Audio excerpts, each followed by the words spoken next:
Chưa tới gì lố luôn à. Còn đợi ai nữa không? Không đâu, hôm qua nó nhậu rồi. Rồi hầm luôn phải không? Không có đi. Anh ba muỗng này nghỉ.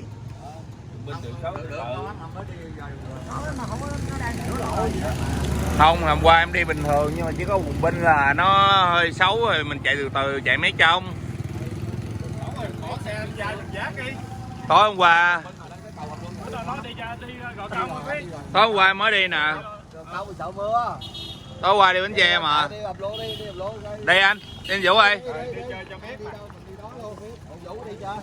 Em đi rồi, ở Sài Gòn em trước em đi rồi nhưng mà ở đây thì em chưa đi nè. Tôi chưa đi à, lâu lắm rồi tôi không có đi rồi. Rồi giờ anh em xuất phát đi hầm luôn. Hầm luôn Bến Tre.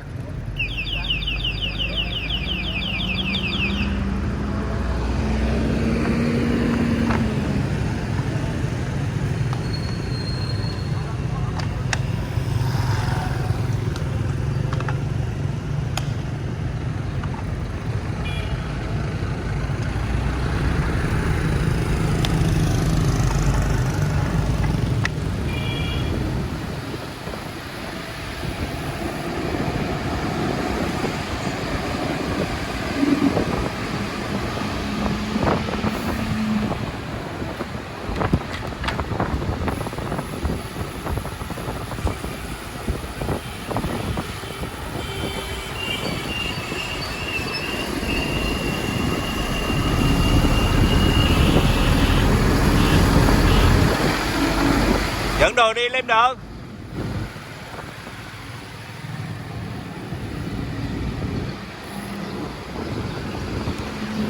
Ra quân chủ cầu hơi lên đường thầy thở. Hoàng Nam. Hello anh em. Biển Đại Dương. Quý Hành.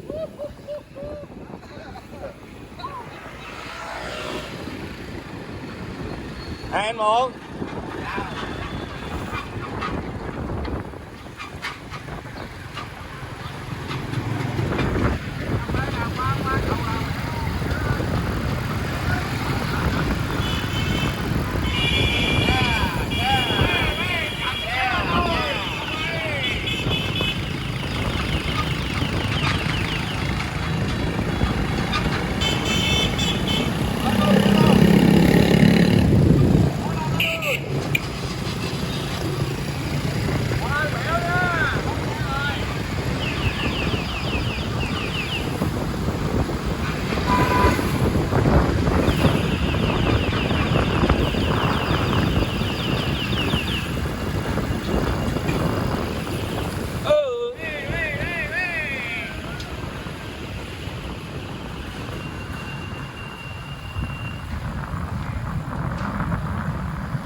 Được rồi, chừng nào về chúng em mệt em đưa cho.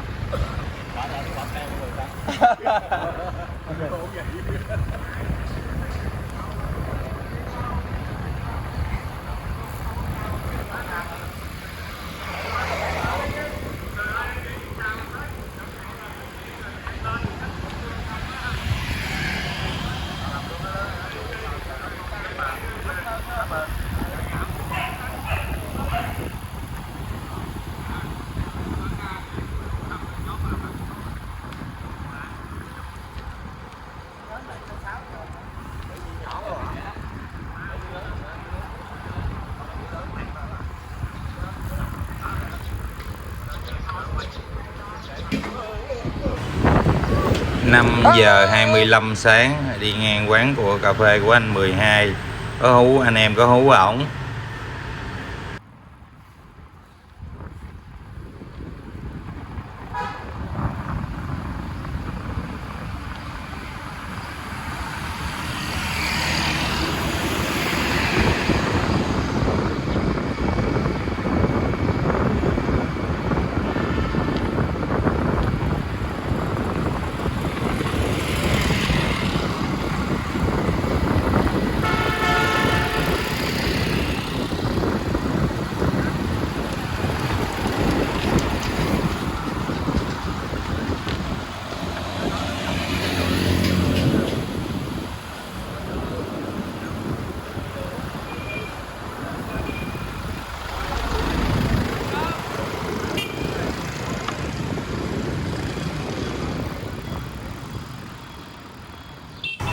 Anh em đi về hướng Nguyễn Thị Thập, đường ngay chỗ bãi xe hàng á, đường vô cái xe chợ đêm.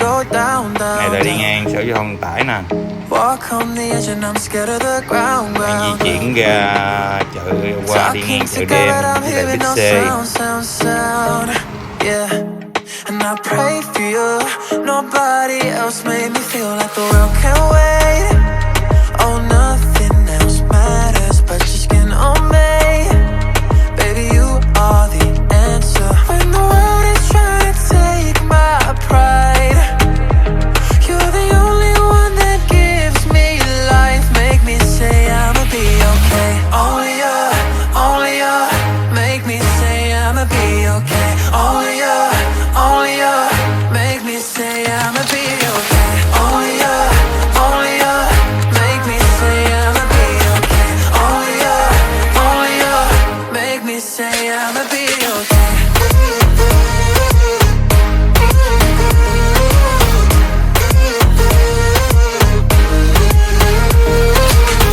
You saved my life when I was ready to drown. Yeah, you showed me love when everybody had doubts. Yeah, looking at you and all I do is feel proud. Oh, ain't nobody else made me feel like the world can't wait. Oh, nothing else matters but your skin on me.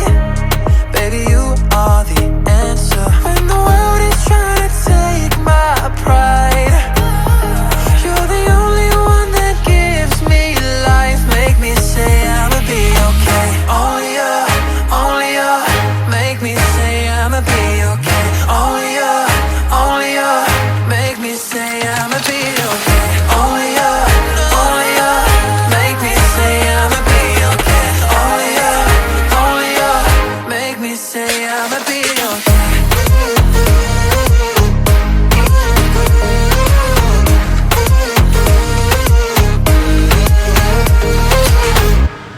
Rồi anh em giờ bắt đầu tới cầu K20. Trước mắt là cầu K20, quốc lộ 60. Cái cầu này là nó cách cái cầu Gạch Miễu đâu có bao nhiêu đâu. Mình tới cầu đây mà mình nhìn đi từ xa là mình thấy được cái tháp cầu của cầu Gạch Miễu rồi. Cầu Gạch Miễu Bến Tre, giữa Bến Tre là bờ sông của Bến Tre, bên kia là cồn Thái Sơn. Anh em đang chuẩn bị lên cầu. Rồi bây giờ bắt đầu mới quay tiếp là anh em đã bỏ đi xa rồi. Mình lên sau mà. Còn anh em đổ dốc, có người thì đổ 50 mấy, có người đổ 40 mấy, còn mình đi 30 à. Để chạy có một tay á. Chạy một tay mình quay cho nó, mình chạy gà thắng cho nó chắc. Thấy mấy cái giáp cầu không? Mấy cái giáp cầu nó giống như cái ổ gà vậy đó. Chạy nếu không cẩn thận có thể bị té. Nên chạy từ từ. Thì từ cái chỗ quay từ từ này á, một hồi á, mấy anh đi mất tiêu hết trơn. Hên lại thả xuống gặp Trần Hoàng Nam, chợ gạo, không còn lân tơn ở dưới, còn mấy ông kia là đi mất tiêu luôn. Giống như mình đi có một mình vậy đó. Nói chung là hồi chút đu theo đuối lắm. Đó, thấy mấy cái giáp cầu không? Mấy cái giáp lai cầu á, nguy hiểm lắm. Đó, phía trên là Hoàng Nam. Còn anh em kia đã đi hết rồi. Lo quay một hồi chút xíu, quay qua quay lại anh em đi mất tiêu, dí theo đuối luôn, phải luôn. Bị vụ này hoài à. Thường thường mấy anh em đổ xuống dốc cầu tận dụng được nhiêu là cứ chơi hết bấy nhiêu. Còn mình leo lên thì đuối. Ở Hoàng Nam cũng bỏ mình đi luôn, mình cũng đu theo. Tốc này đi cũng cao. Ông từ trên cái cầu Gạch Miễu ông đổ xuống qua cái nhánh cầu này thì nó qua cái cồn giữa cồn Thái Sơn với cồn Phụng, nhánh sông này nè. Sông này nhánh sông của để bước qua cái cầu này là của bên cồn Phụng, nãy cồn Thái Sơn, giờ qua tới cái mảng xanh xanh phía bên kia là của cồn Phụng. Rồi anh em chạy tới chạy đi về cái hướng Củ Chiên.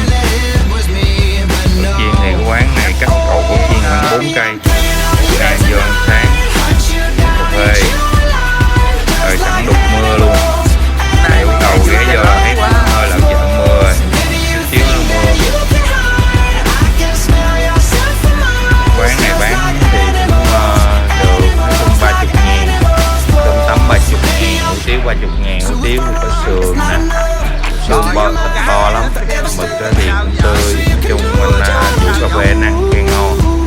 Còn anh em thì ăn cơm, riêng anh Quý Thành á thì ông ăn tương á, ăn chay trường á, chay trường á thì kêu cơm xào rau xào với trứng chiên mà chiên dầu chiên chay cho ông. Anh em bàn đó.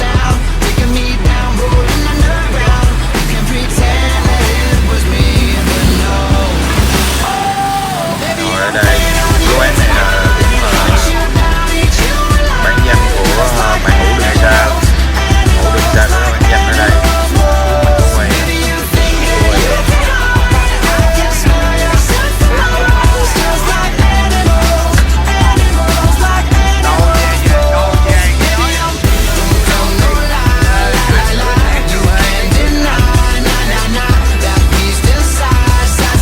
Số nữa là tới cái cầu anh em đổ bụng quá.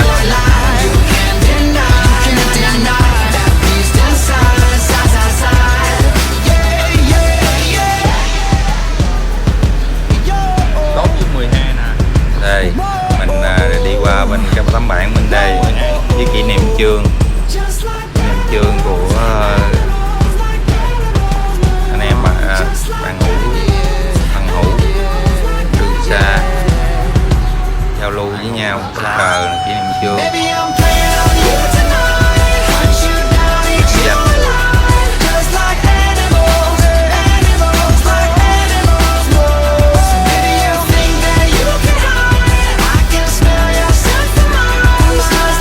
Y tế quá. Chung quán này bán đồ ăn tạm ổn, giá hợp lý 30.000. Trà đá uống phí, trà đá cũng là nói chung là thơm, quán sạch sẽ, rộng lắm. Em bàn với nhau là tính thấy mưa quá, tính ra mà sao câu cá rồi làm vớt thùng 2 thùng rồi Thôi anh Biển ơi, câu cá lên rồi nhậu rồi khi nào mệt thì kêu xe Mỹ Tho qua rước trở về luôn, chứ không có đường nào mà về hết trơn á. Tại đạp xe mà đi nhậu rồi là thua. Rồi bây giờ tiếp tục hành trình đi cầu Củ Chiên.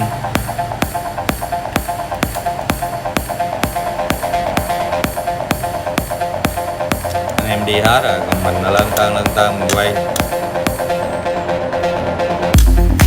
Từ từ chạm tay mà vừa đạp vừa quay.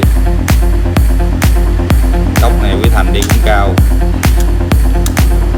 Ông dí theo ông Biển với ông thử, xong nay ông Biển ông sùng quá, ông mạnh, Biển đại dương quá mạnh, mỗi cái bánh cam ba vô, trời ơi ông đạp khí thế luôn. Quý Thành đạp theo dí theo mà dí theo không kịp luôn.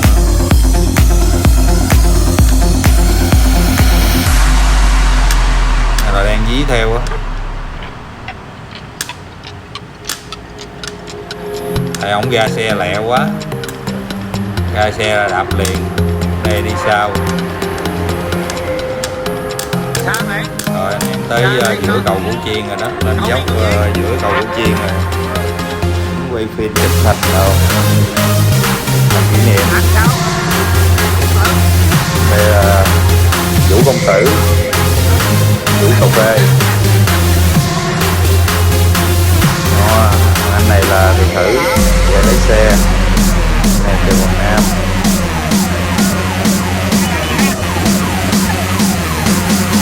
Anh em băng qua lỗ Trúc Mình đứng ngược chiều. Xe qua.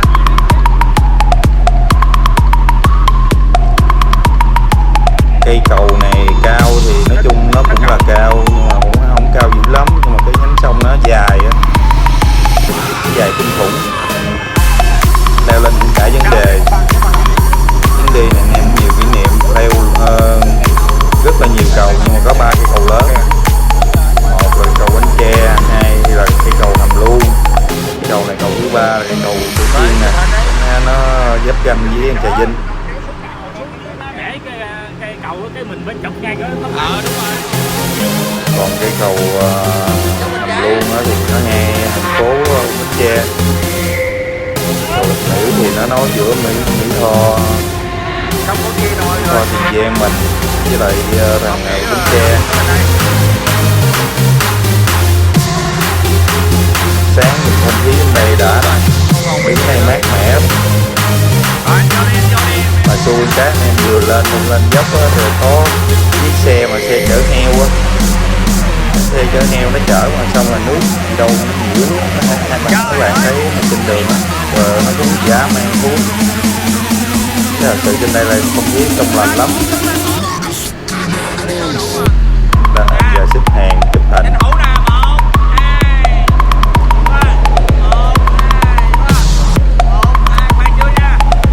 vừa quay vừa chụp luôn.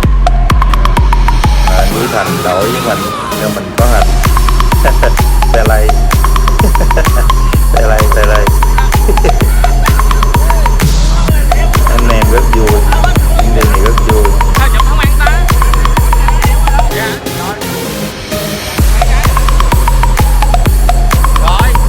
Đúng ra là sáng này là chỉ đi vào Đông Tây với nhóm thôi. Hôm qua thì Dương Đạt 27 với anh em có rủ đi Hàm Luông Cộng luôn cái cầu Cổ Chiên á, nhưng mà đi trong nhóm mấy anh đi sớm quá, mấy anh đi 5:20 không có đi cùng giờ. Còn bạn Đạt với anh em sáng này đi cũng đi cầu Cổ Chiên nhưng mà đi 6 giờ mới đi, nên anh em người đi trước người đi sau. Nhưng mà nói chung là khi mà mình quay đầu mình về á thì từ cầu Cổ Chiên này là mình quay về trên đường thì có gặp anh em mình đi tiếng 6 giờ. Nhưng mà về chắc ai cũng gặp mưa hết trơn, mưa tơi tả. Còn ba này vô duyên này nè, đứng đá bậy nè, không Trần Hoàng Nam này nè, đứng đá bậy nè, thấy không?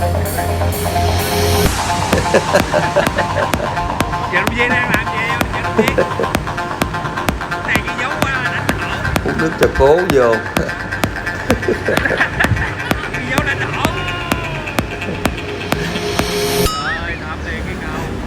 Kết thúc chuyến đi, chào tạm biệt mọi người, hẹn gặp lại.